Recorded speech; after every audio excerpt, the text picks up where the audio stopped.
Histoire et patrimoine. Un héritage. L'histoire africaine dans tous ses aspects.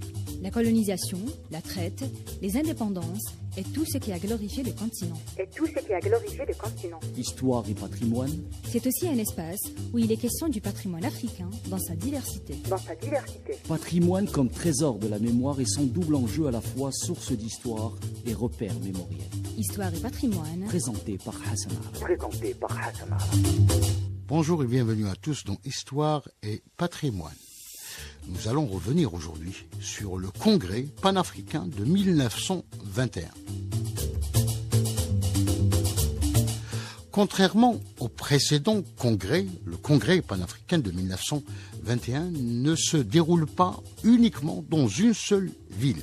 Il va se tenir en 3 temps de façon itinérante entre Londres, Paris et Bruxelles, du 28 août au 6 septembre 1921.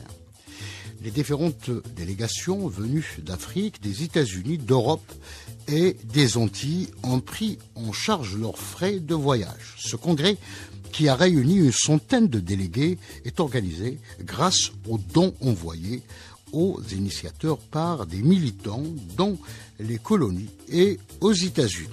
On dit également que la gauche européenne a apporté un soutien logistique pour la tenue de ce congrès panafricain. La première session du congrès est tenue au Central Hall en face de l'abbaye de Westminster à Londres. Cette session est marquée par l'intervention du militant nigérian Augusto qui demande des actes concrets. En effet, tirant les leçons du refus de l'attribution des anciennes colonies allemandes aux Africains en 1919, Augusto avance l'idée d'un plan de rachat des terres en Afrique sur le modèle de la colonisation américaine au Libéria afin de créer un nouvel État indépendant. En matière de l'éducation, l'ancienne professeure de français Jessie Fossette, devenue éditrice de la revue panafricaine de Crisis, propose de s'appuyer sur la proposition de l'émancipation des jeunes filles. Ainsi, l'ensemble des interventions de cette première session du Congrès panafricain de 1921 sont regroupées dans un manifeste intitulé « Manifeste de Londres ». Histoire et patrimoine. Présenté par Hassan Ara. À Londres, l'accent a été mis notamment sur la nécessité de corriger l'inégale répartition des richesses entre les métropoles et les colonies, ainsi que sur l'urgence de mettre un terme au traitement différencié des travailleurs selon leur couleur de peau et de combattre la ségrégation aux États-Unis. La seconde session du Congrès se tient du 31 août au 2 septembre au Palais mondial de Bruxelles, qui avait été mis à la disposition des congressistes selon Hamzat Boukari Yabara par l'intermédiaire des militants pacifistes et internationalistes belges Paul Otlet et Henri Lafontaine. Cette session sera marquée par l'émergence d'un conflit entre Dubois et Diane. En effet, selon Hamzat Boukari Yabara, au moment où Blaise Diagne ouvre le débat par un long discours soulignant que le Congrès ne doit pas aborder la question de l'influence croissante du communisme dans les milieux anticolonialistes, la presse belge surveille et scrute les propos du délégué congolais Paul Ponda Faranana, suspecté d'être influencé par le communisme international. Ce militant, formé en Belgique et diplômé d'agronomie, est le premier Congolais diplômé d'une institution occidentale. Farnana n'est en fait qu'un militant qui ne cesse de dénoncer la brutalité du colonialisme belge, mais pas un militant communiste.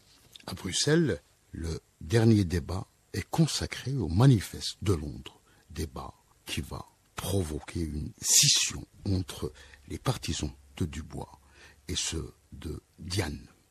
La scission intervient suite à la locution de Dubois Ce dernier sera rappelé à l'ordre lorsqu'il prononce la phrase demandant que la terre en Afrique soit confiée à une organisation commune. Ainsi, le mot commune a mis Diane dans tous ses états. Il se braque et avance une référence au soulèvement populaire de la Commune de Paris de 1871 dans les propos de Dubois. Diane refuse ainsi d'endosser et d'adopter un texte qui serait influencé par le communisme. Selon Hamzat Boukari Yabara, Diane s'arrange pour faire voter deux autres motions plus modérées par un petit groupe de délégués et décide de ne pas proposer au vote la motion de Dubois reprenant le manifeste de Londres qui est ainsi rejeté. La dernière session de ce congrès de 1921 est organisée à Paris les 4 et 5 septembre. De l'avis des observateurs, cette session entérine la rupture entre Dubois et Diane. Influencés par ce dernier, les délégués francophones entiers contestent la légitimité de Dubois à parler au nom des Afro-Américains et à soulever la question des colonies françaises. À ce propos, Boukari Yabara Hamzat souligne, je cite, l'influence de Clémenceau qui a pris sa retraite de la vie politique mais qui vient d'effectuer une tournée en Égypte, au Soudan, en Inde, puis une visite à Londres auprès du secrétaire d'État aux colonies et de l'écrivain Rudyard Kipling, continue de peser sur Diane qui souhaite renvoyer Dubois aux États-Unis. Fin de citation. Face à ce conflit, Dubois reste prudent et surtout pragmatique. Il prend le principe de la lutte contre l'oppression raciale dans le monde entier et il propose la création d'une section parisienne de l'association panafricaine présidée par le député guadeloupéen Gratien Candace, assisté de Logan et du professeur guadeloupéen Isaac Beton. Le commandant guadeloupéen Camille Mortenol, un ancien capitaine de vaisseau engagé dans la conquête coloniale de Madagascar, et le commandant de la défense anti-aérienne de Paris pendant la guerre de 14-18, assure la trésorerie de cette section dont Diane s'empresse de prendre la tête pour, je cite, mieux la faire disparaître, souligne Hamzat Boukari Yabara. Ainsi, les tensions entre Dubois et Diane vont se poursuivre à distance dans les mois qui ont suivi le congrès de 1921 et vont approfondir ainsi la rupture entre les anglophones et les francophones. Ce conflit aura ainsi des répercussions néfastes sur le mouvement panafricain tout au long des années 1920 et 1930. En effet, le désengagement des francophones va réduire les sources de financement de rencontres qui s'étaient toujours tenues en Europe.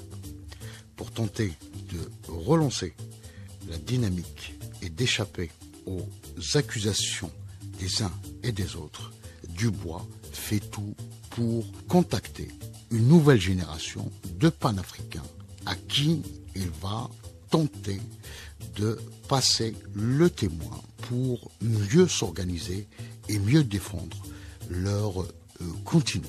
À très bientôt pour une autre émission d'Histoire et Patrimoine.